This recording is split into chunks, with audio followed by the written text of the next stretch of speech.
Number topic concept of business, কারবারের প্রকৃত অর্থ। ঠিক আছে, এবারে আমাদের বইগত সংজ্ঞা অনুযায়ী অভাব মোচনের জন্য পণ্য সামগ্রী বা সেবা বিনিময়ের সাহায্যে উপযোগ সৃষ্টি করা এবং মুনাফা অর্জন করা। এই একটা অভাব আছে, এইটাতে আমাকে ভরতে হবে। এই যে অভাব মোচনের এইটা আছে, মানে পণ্য সামগ্রী এই জিনিসটা, এটা হচ্ছে সেবা বিনিময়, মানে এ হচ্ছে আমাকে সেবা দেবে, এ হচ্ছে আমাকে পণ্য দেবে, কিছু একটা বিনিময় আমার থেকে আমার কাছে যেই এই টাকাটা রোজগার করলাম এইটা নিয়ে যাবে। এটাই হচ্ছে আমাদের কারবার, বেশি কিছু না, সোজা জিনিস। এবার এখানে দেখি কি বলা আছে। শব্দগত অর্থ বিজনেস, ইংরাজি বিজনেস এসছে state of being busy with anything থেকে, মানে কোনো কিছু নিয়ে ব্যস্ত থাকা মানেই হচ্ছে বিজনেস। ব্যবসায়িক অর্থ মুনাফা অর্জনের উদ্দেশ্যে যখন পণ্য, যেটা বললাম, যখন সেবার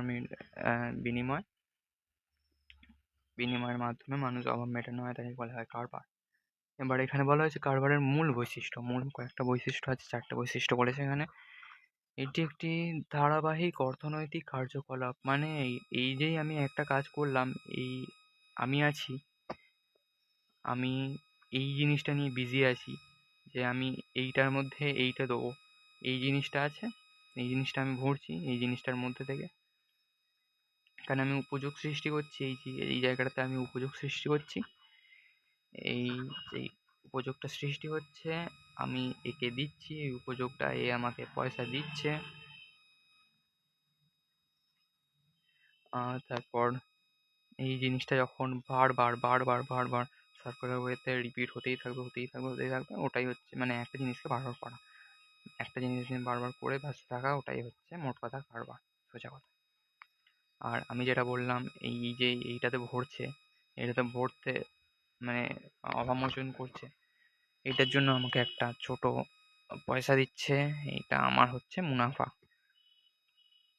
আমি বললাম যেরকম অবমোচন বলেছে, অবমোচন আমার যে এই জিনিসটা আছে, এই জিনিসটা হচ্ছে এর কাছে নেই, এই জিনিসের কাছে নেই, তাই জন্য আমি একে পয়সার বিনিময়ে এটা দিচ্ছি, আর পয়সার প্রচারের জন্য হয়তো অন্য কিছু করছি। তারপর হচ্ছে কারবার, আবার একটা জিনিস হতে পারে, এটা একটা চক্রাকার পথেও চলতে পারে। ধরো এর জন্য কাজ করছে, এর উৎপাদন কোম্পানিতে কাজ করছে, আর এই পণ্যটাই চাই, উৎপাদন পণ্যর মানে কোম্পানির কাছ থেকে না নিয়ে এর কাছ থেকে নিচ্ছে,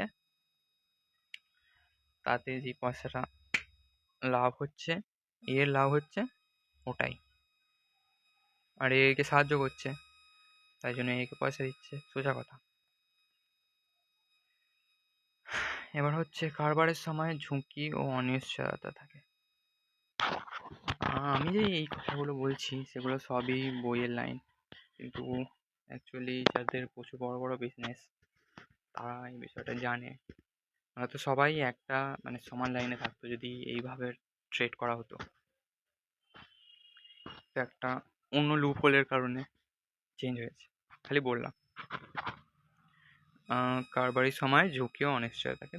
তোমার মানে এই যে জিনিসপত্র আছে, অবমোচনটা করছো, এই অবমোচনটা করলে এর কাছে গেল, এই জিনিসটা ধরো প্রাকৃতিক দুর্যোগের কারণে চলে গেল, বা মানুষ কাজ করছে না তাই জন্য এই জিনিসটা আরো তৈরি হচ্ছে না, ওইসব কারণ হতে পারে। তো আজকে কারবারের ধারণা এতটাই ছিল। Thanks for watching, by.